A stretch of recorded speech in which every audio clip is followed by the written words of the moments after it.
बिस्मिल्लाहिर्रहमानिर्रहीम। अस्सलाम वालेकुम व्यूअर्स, सुंबल की किचन में आपको खुश आमदीद कहती हूँ। आज मैं फिर आपकी खिदमत में हाजिर हुई हूँ बहुत ही क्रिस्पी और कुरकुरे मरूंडा की रेसिपी को लेकर। इसको घर में कैसे बनाया जाता है, कुछ खास ट्रिक्स मैंने इसमें बताई हैं।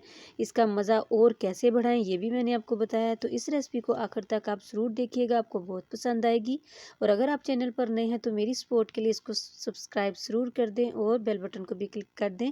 इससे जो भी मैं नई वीडियो बनाऊंगी तो वो आप तक पहले पहुंचेगी।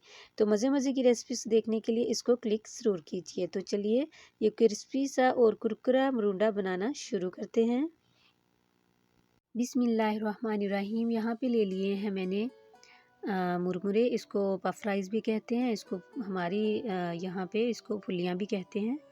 तो सबसे पहले जो ज़रूरी बात जानने की है, इनकी जो क्वांटिटी है गुड़ की और ये फुलियों की, ये ज़रूरी है। यहाँ पे मैंने 150 ग्राम फुलियाँ ली हैं और 350 ग्राम जो है वो मैंने गुड़ ले लिया। ये रेशो बिल्कुल इसके लिए ठीक है। तो सबसे पहले हम इसको बनाने से पहले जिस बर्तन में हमने इसको सेट करना है वो उसको हमने ग्रीस कर लेना है ऑयल से या घी से।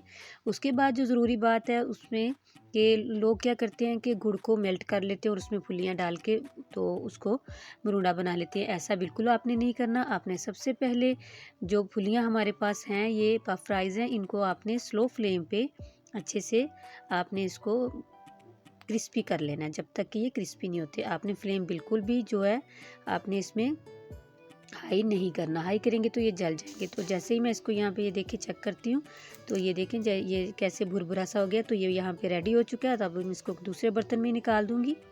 तो यहाँ पे मैंने पैन में दोबारा से यहाँ पे ये जो इसकी दूसरी ट्रिक है वो ये कि मैं यहाँ पे घी का यूज़ कर रही हूँ। 1 चम्मच जो है वो मैंने घी का ले लिया, आप देख सकते हैं। मैं इसमें पानी नहीं डालूँगी। आज मैं जो इसमें चाशनी बना रही हूँ तो वो मैं घी में बनाऊँगी। घी में जो हम गुड़ डालेंगे ना तो वो बहुत ही अच्छे से मेल्ट हो जाएगा। और दूसरी, आपने गुड़ जब भी आप डालें तो उसको छोटा छोटा ज़रूर कर लें, वो बड़ा ढेला ही आप इसमें नहीं रखते हैं। तो इस तरीके से ये बहुत ही अच्छे से जल्दी मेल्ट हो जाता है। तो ये आप देख सकते हैं पानी का एक ड्रॉप भी मैंने इसमें नहीं डाला।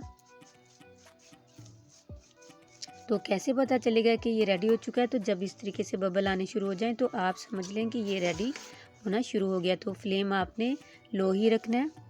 और अब हम इसको चेक कर लेते हैं कि ये किस हद तक जो है वो रेडी हो चुका है। तो इसको हम यहाँ पे लेंगे एक नॉर्मल ठंडा पानी, तो उसमें थोड़ा सा इसको डालेंगे। अगर तो ये जाके फैल जाता है तो ये भी इसको हम 1 से 2 मिनट और पकाएंगे।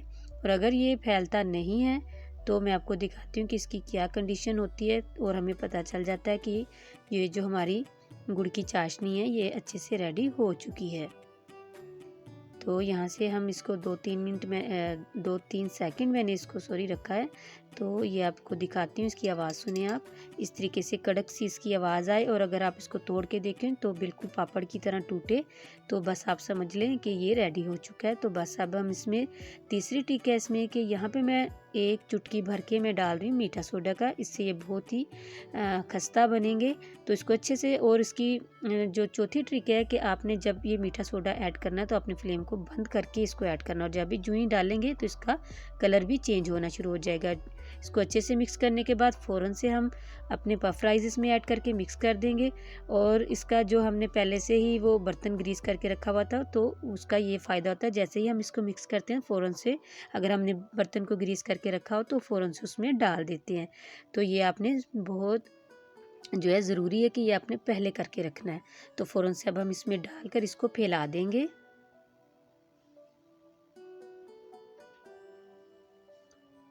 इसको इस तरीके से सेट करने के बाद आप देख सकते हैं अच्छे से सेट कर देंगे।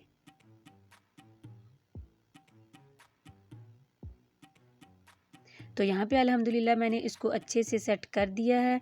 तो यहाँ पे इसको और टेस्टी बनाने के लिए यहाँ पे मैं ले रही हूँ ये खोपरा जो मिल जाता है आम, जो बाज़ार से मिल जाता है, दुकानों से, किराना स्टोर से भी मिल जाता है, कलरफुल भी मिल जाता है, वाइट में भी मिल जाता है। वो आप इसके ऊपर ज़रूर छिड़कें इसके टेस्ट को और बढ़ाने के लिए। और 2-3 इलायची लेके उसको भी पीस के उसके दाने वो भी इसके ऊपर अगर आप कर दें तो बहुत ही टेस्टी बनेगा। और साथ ही में इस तरह सेट करने के बाद आप जो भी कट, जिस तरह की भी आप शेप देना चाहते हैं, कट लगा लें ताकि जब ये अच्छे से हार्ड हो जाए तो इसको कटिंग करने में आसानी हो।